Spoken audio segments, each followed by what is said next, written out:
Hi అండి అందరికీ. అందరు ఎలా ఉన్నారు? బాగున్నారా? నేనైతే బాగున్నానండి. మీరు కూడా బాగున్నారని కోరుకుంటున్నాను. క్యారెట్, గ్రీన్ పీస్, కొత్తిమీర, చిల్లీ, ఆనియన్, క్యాప్సికమ్, మామిడి తురుము అండ్ రైస్. ఫస్ట్ వచ్చేసి కడాయి పెట్టుకొని ఆయిల్ వేసేసుకొని స్పైసెస్ వేయాలండి. తర్వాత క్యారెట్ వేయాలి. క్యారెట్ ఫస్ట్ వేయాలి, ఎందుకంటే అది గట్టిగా ఉంటుంది కదండి, కొంచెం మగ్గి కొంచెం మెత్తబడేసరికి టైం పడుతుంది కనుక ఫస్ట్ క్యారెట్ వేసేసుకోవాలి. తర్వాత నేను గ్రీన్ పీస్ వేసుకున్నాను. దీని పేరైతే నేను చెప్పలేనండి, నాకైతే తెలియదు దీని పేరు ఏం పేరు పెట్టాలనేది. నేను వెజ్ ఫ్రైడ్ రైస్ పెడదామని అనుకుంటున్నాను. మీరేమంటారో నాకు కామెంట్ చేయండి. గ్రీన్ పీస్ వేసుకొని తర్వాత క్యాప్సికమ్ వేసుకున్నాను.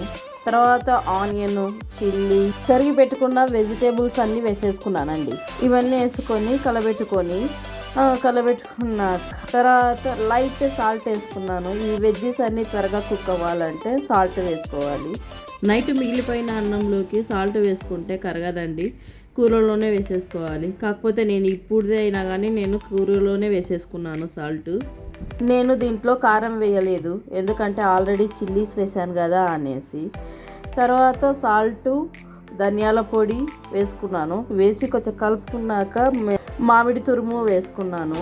మామిడి తురుమును ఎక్కువ ఉడికించుకుంటే టేస్ట్ మారుతుంది అనేసి ఉడికించుకోలేదండి. మామిడి తురుము వేసుకొని లైట్గా కలుపుకొని తర్వాత కొత్తిమీర వేసుకున్నాను. కొత్తిమీర వేసుకొని ఇదంతా నాకైతే ఒక్కొక్కసారి పులిహార అనిపిస్తుంది, ఒక్కొక్కసారి వెజ్ ఫ్రైడ్ రైస్ అనిపిస్తుంది. మళ్ళీ మీకేం అనిపిస్తుందో నాకు కామెంట్ చేయండి. మంచిగా నీట్గా కలుపుకొని వేసుకున్న వెజిటేబుల్స్ లైట్గా కుక్ అయినాయి అనిపించినప్పుడు నేను ఆల్రెడీ రైస్ ఒక ప్లేట్లో ఉడికించిన రైస్ని ఒక ప్లేట్లో తీసుకొని చల్లార్చి పెట్టుకున్నాను. అదే ఇప్పుడు కర్రీలోకి వేస్తున్నాను, తిరువాతలోకి వేస్తున్నాను. తిరువాతలో ఎక్కి వేసి కలుపుకోవడమే, అంతే.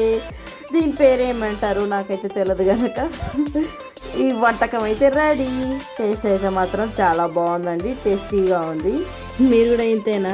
కొత్త కొత్త వంట ప్రయోగాలు చేసేసి మీ హస్బెండ్కి పెడతారా? నేనైతే అలానేనండి, కొత్త కొత్త వంటలు ట్రై చేసి మా హస్బెండ్కి పెడతాను. ఫస్ట్ ఆయన బాగుంది అంటేనే తింటారు. హస్బెండ్ మీద రివెంజ్ తీర్చుకోవాలంటే ఇలా ట్రై చేసేసేయండి. మీరు కూడా ఇలా ట్రై చేసేసి నాకు కామెంట్ చేయండి టేస్ట్ ఎలా ఉంది అనేది.